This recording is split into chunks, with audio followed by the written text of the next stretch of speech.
A very good morning to all of you. बच्चों, आज Hindi grammar में हम चैप्टर नंबर 6 स्त्री पुरुष मतलब कि लिंग के बारे में पढ़ेंगे। लिंग मतलब होता है जेंडर। जिन शब्दों से हमें स्त्री या पुरुष जाति का बोध होता है अलग अलग, उनको हम लिंग बोलते हैं। जिस शब्द से स्त्री जाति का बोध होता है उसको बोलते हैं स्त्रीलिंग, और जिन शब्दों से पुरुष जाति का बोध होता है उसको बोलते हैं पुल्लिंग। तो चलिए, इस चैप्टर को हम आगे समझने से पहले मैं आपको एक बात बता दूं, ये चैप्टर हमने इंग्लिश ग्रामर में ऑलरेडी पढ़ लिया है। आपको याद है ना, मेल एंड फीमेल नाउन वाला चैप्टर। मेल नाउन होते हैं पुरुष जाति वाले शब्द और फीमेल नाउन होते हैं स्त्री जाति वाले शब्द। तो चलिए, नीचे दिए गए चित्रों को देखिए और वाक्य पढ़िए। नीचे आपको कुछ चित्र दिखाई देंगे और उनके साथ साथ कुछ वाक्य भी लिखे हुए हैं। पहला है, लड़का दौड़ रहा है, लड़की दौड़ रही है। आदमी खड़ा है, औरत खड़ी है। मोर नाचता है, मोरनी खड़ी है। मोर नाचता है, मोरनी खड़ी है। यहाँ पर होना चाहिए था मोरनी नाचती है।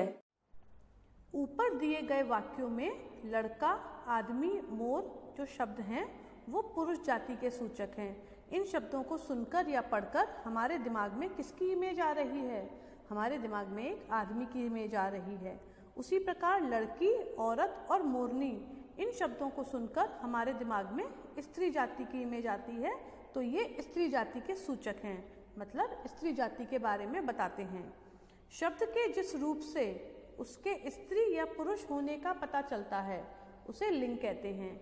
मतलब शब्द का कोई भी रूप जिससे हमको ये पता चले कि बात जो है वो स्त्री या पुरुष के बारे में हो रही है, उसको हम लिंग बोलते हैं। लिंग दो प्रकार के होते हैं, एक पुल्लिंग और एक स्त्रीलिंग।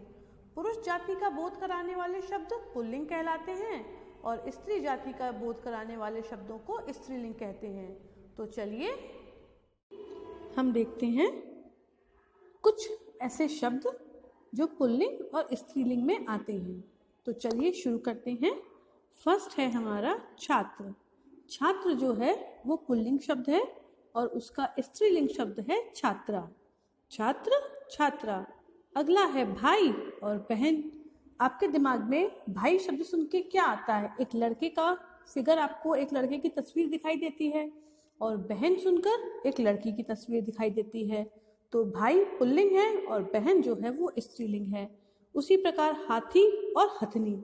हाथी पुल्लिंग में आता है और हथनी जो होती है वो स्त्रीलिंग है।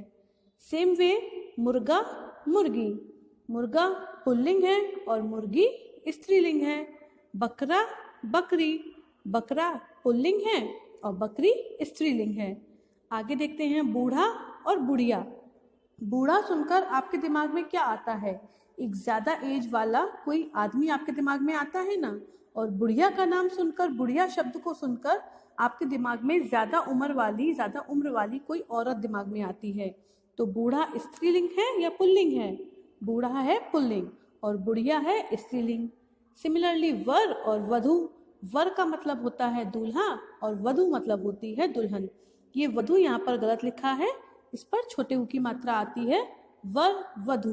तो वर मतलब दूल्हा मतलब आदमी और वधू मतलब औरत। तो वर हो गया पुल्लिंग और वधू हो गई स्त्रीलिंग।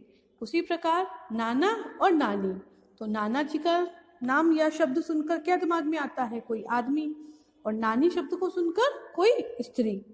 उसी प्रकार बंदर, बंदरिया। तो बंदर तो है पुल्लिंग शब्द और उसका स्त्रीलिंग शब्द हो गया बंदरिया। आगे है पुरुष और स्त्री। इससे तो समझ में आ ही रहा है, पुरुष है तो पुल्लिंग और स्त्री है तो स्त्रीलिंग। देवता और देवी।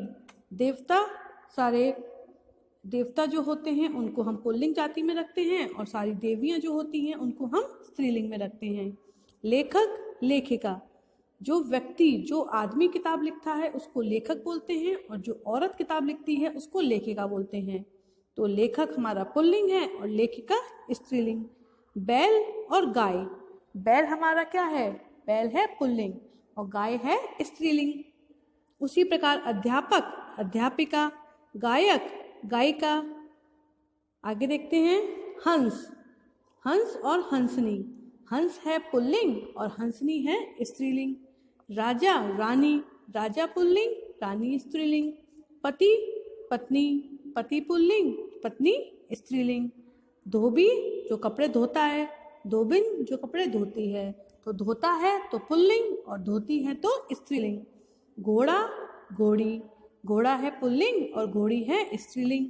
माता पिता, ये यहाँ पर गलत लिख गया है, माता स्त्रीलिंग में आएगा और पिता जो है वो पुल्लिंग में आएगा। तो इसको हम एरो बना देते हैं। माता जो है वो स्त्रीलिंग में आएगा और पिता पुल्लिंग में आएगा। इसको उल्टा करेंगे।